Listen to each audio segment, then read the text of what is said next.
ওগো আল্লাহ, ওগো মালিক, তুমি ছাড়া তো আমাদের আর কেউ নাই, তুমি ছাড়া তো আমার আর কেউ নাই। আল্লাহ গো, তুমি যদি মাফ না করো কে আমাকে মাফ করবে?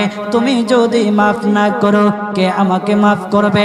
তুমি যদি আমাকে মাফ করো তাহলে তোমার কোনো দিকে কমবে না, তুমি যদি আমাকে মাফ না করো তোমার কোনো দিকে বাড়বে না।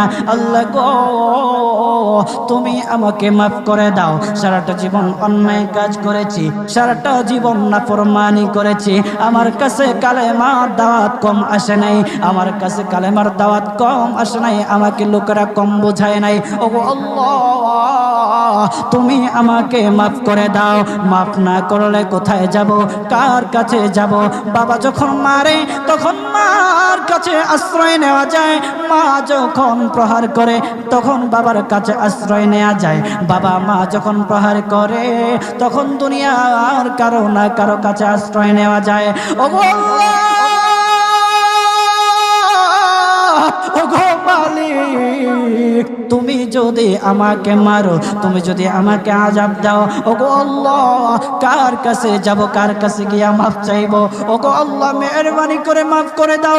এইরকম কান্না করতেছে, কান্না করতেছে, চোখের পানি তার এমন ভাবে পড়তেছে, দাড়ি ভিজতেছে, দাড়ি ভিজে জমিনের মধ্যে চোখের পানি পড়তেছে, কান্না করতেছে।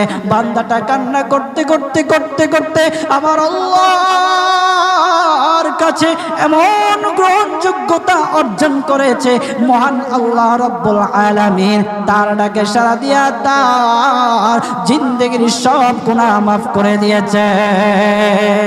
হযরত মূসা আলাইহিস সালাতু ওয়াস সালামের যুগের ঘটনা।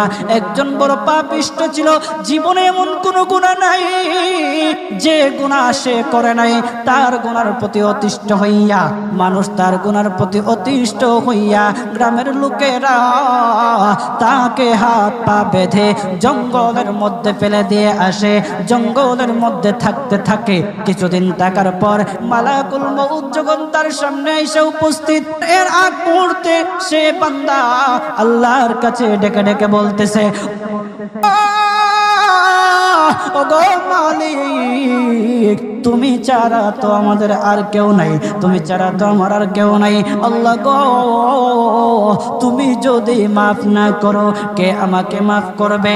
তুমি যদি মাফ না করো কে আমাকে মাফ করবে? তুমি যদি আমাকে মাফ করো তাহলে তোমার কোনো দিকে কমবে না, তুমি যদি আমাকে মাফ না করো তোমার কোনো দিকে বাড়বে না। আল্লাহ গো, তুমি আমাকে মাফ করে দাও। সারাটা জীবন অন্যায় কাজ করেছি, সারাটা জীবন নাফরমানি করেছি, আমার কাছে কালেমার দাওয়াত কম আসে নাই, আমার কাছে কালেমার দাওয়াত কম আসে নাই, আমাকে লোকেরা কম বোঝায় নাই। ওগো আল্লাহ, তুমি আমাকে মাফ করে দাও। মাফ না করলে কোথায় যাব, কার কাছে যাব? বাবা যখন মারে তখন মার কাছে আশ্রয় নেওয়া যায়, মা যখন প্রহার করে তখন বাবার কাছে আশ্রয় নেওয়া যায়, বাবা মা যখন প্রহার করে তখন দুনিয়ার কারো না কারো কাছে আশ্রয় নেওয়া যায়। ওগো আল্লাহ, ওগো মালিক, তুমি যদি আমাকে মারো, তুমি যদি আমাকে আযাব দাও, ওগো আল্লাহ, কার কাছে যাব, কার কাছে গিয়া মাফ চাইবো? ওগো আল্লাহ, মেহেরবানি করে মাফ করে দাও। এইরকম কান্না করতেছে, কান্না করতেছে, চোখের পানি তার এমন ভাবে পড়তেছে, দাড়ি ভিজতেছে, দাড়ি ভিজে জমিনের মধ্যে চোখের পানি পড়তেছে, কান্না করতেছে।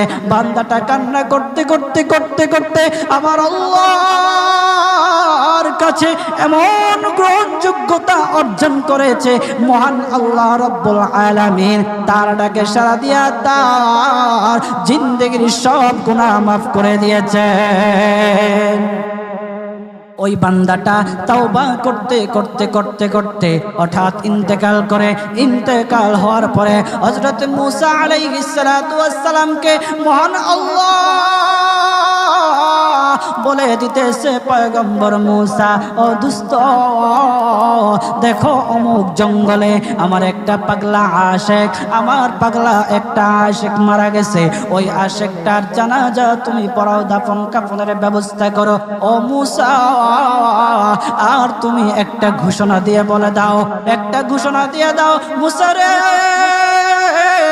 ও মূসা তুমি ঘোষণা দিয়ে বলে দাও যে আমার এই বান্দার জানাজার নামাজ অংশগ্রহণ করবে, মহান আল্লাহ তার জীবনের সব গুনাহ মাফ করে দিবে। আল্লাহু আকবার।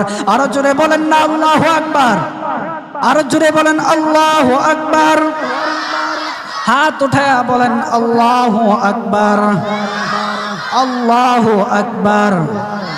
মুসলমান বাবাজি গভীর মনোযোগ। হযরতে মূসা আলাইহিস সালাতু ওয়াস সালাম একটা পাহাড়ের উপরে উঠলেন। পাহাড়ের উপরে ওঠার পর তখন ডেকে ডেকে বলতেছে, ও উম্মতেরা রে, আমার উম্মতেরা শুনো, আল্লাহ রাব্বুল আলামিন একটা সুসংবাদ দিয়ে দিয়েছে।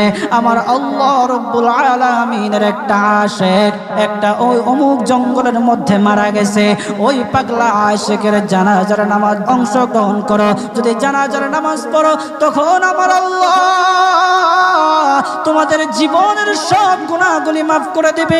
কেউ যদি নিজের গুনাহ ক্ষমা করাইতে চাও, কেউ যদি নিজের গুনাহগুলি ক্ষমা করাইতে চাও, তাহলে মহান আল্লাহ রাব্বুল আলামিনের ওই পাগলা আশিকের জানাজায় অংশগ্রহণ করো। তখন লোকেরা দলে দলে জানাজায় অংশগ্রহণ করার জন্য দলে দলে গেল, জানাজার নামাজ আদায় করলো।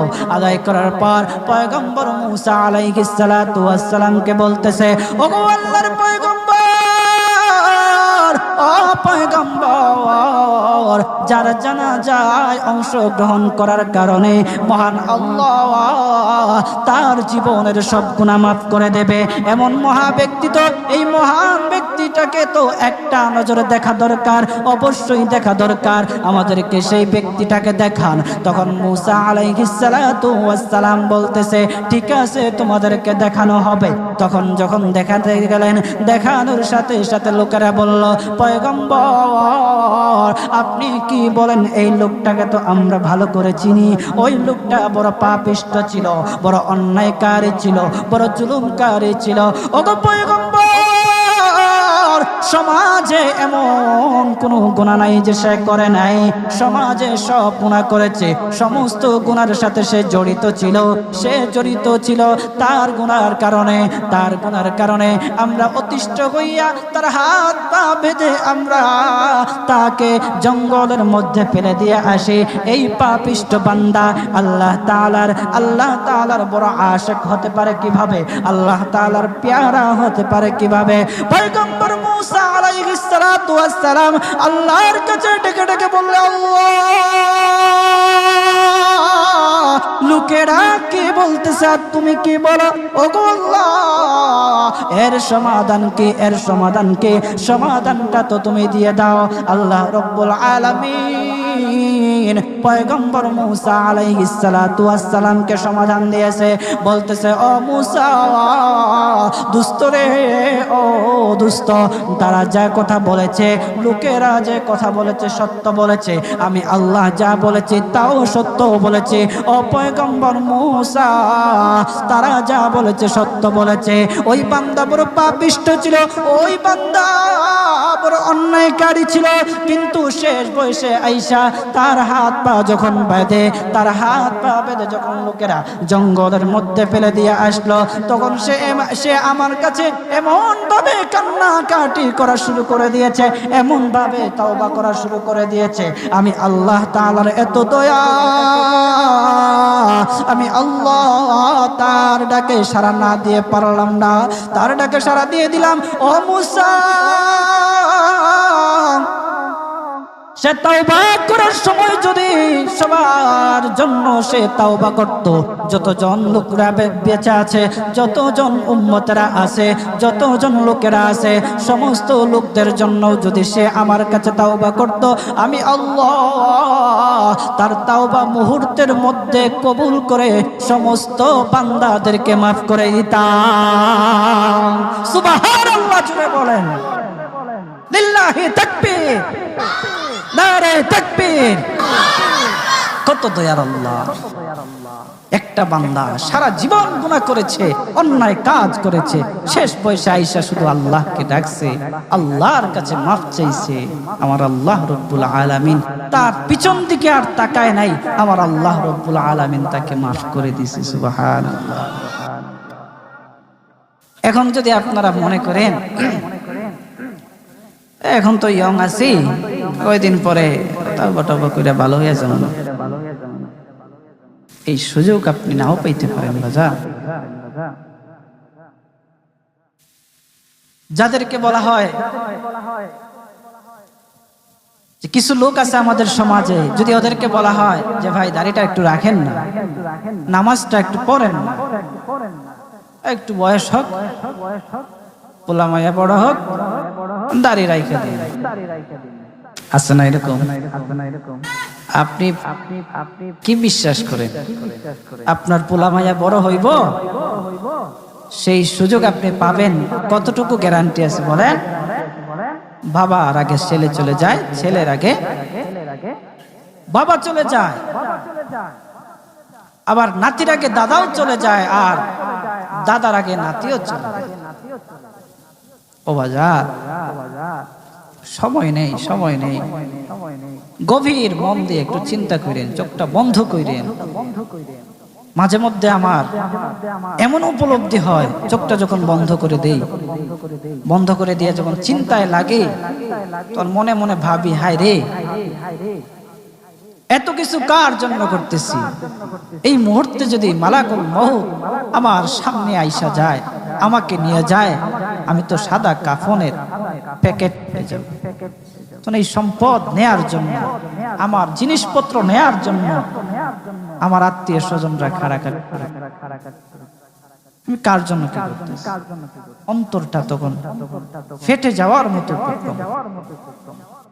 আমরা কি করতেছি? কার জন্য করতেছি?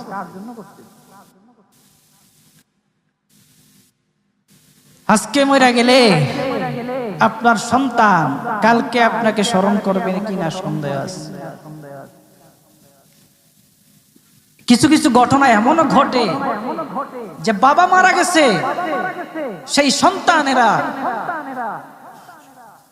সম্পত্তি বন্টন করার জন্য বাবার লাশটা পর্যন্ত দাফন করতে দেয় না। আমাদের সমাজে এগুলো দেখা যায় না?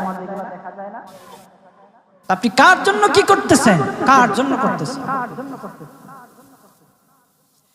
কি করিলাম দুনিয়াতে আসিয়া,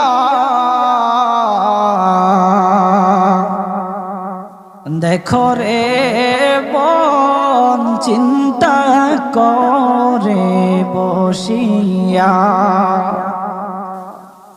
বসে বসে চিন্তা করে কি করলাম দুনিয়া, কি করলাম।